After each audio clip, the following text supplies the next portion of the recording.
informatori digital raporton se statuset shkruhen nga Edi Rama dhe zyra e tij.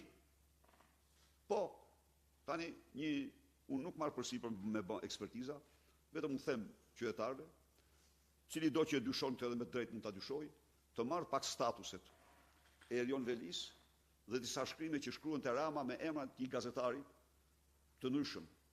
I shkruan te kur ati i shpërthenin ujrat e zeza në edhe nuk përmahej me gojë në shturur, shkruan te çdo gjë identike me statuset që janë shkruar për Erion Velin. Është i njohur stili Edi Ramës aty. Është komplet. Merrni pak, merrni shkrimet që publikonte dikur Bledimane, që është faktuar që Rama i vinte emrin e tij, me dashjen apo pa dashje këtij të fundit. Po, Rama ka nevojë të shpërthej të zezat që ka ti nxjerr. Edhe kishte një kohë që i nxirrte me anonimat. Thuaj që përdorte edhe me robazën për këto, por mos e pyesi se tani dal ka të dhëna të tjera shumë nga regjistrimet shumë interesante. Do i merrni vesh. Se çfarë thot Velia i përmjeron. Velia i përmjeron këtej i kërkon që zbatoj këte i vë një epitet ai që qelber. E kuptoni ju se ku jemi? Por në Narkos anisa ndodhen të gjitha elementet. Kjo vetëm Narkos mund të gjësh gjëra të tilla. Këtej e porosit. Këtej thoni atij që kështu që ka probleme me higjienën personale. Pra, dhe këto janë vetëm një pjesë. Kjo është maja e icebergut. Tani, jemi i hapur. Nuk kam në absolute asnjë lloj sentimenti, dihet cilat janë sentimentet e mia për Erion Velin. Por sentimentet e mia për Erion Velin dhe sentimentet e mia për ligjin janë të ndryshme. Janë të ndryshme dhe do jenë gjithmonë të ndryshme.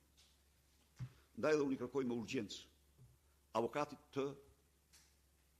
të shtetit, avokatit të popullit, të normal një hetim të plot mbi qëndrimet e Edi Ramës, Erion Velis, si personazhe kryesore në këtë puntat të serialit Narkos. Çfarë ndodh? Si mundet që një burgosur të nxjerrë shkresa me firmë dhe vul?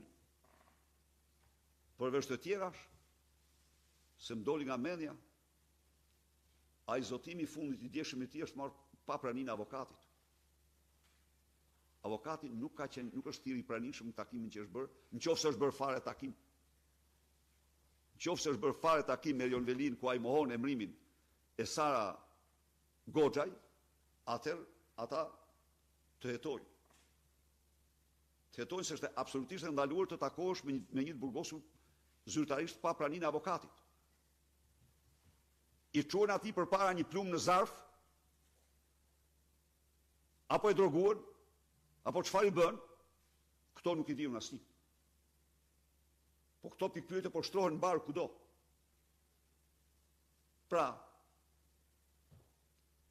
është i domosdoshëm një hetim nga avokati i popullit. I bëj thirrje dhe zyrës OSB-s të mbikëqyr këto fenomen, këto zhvillime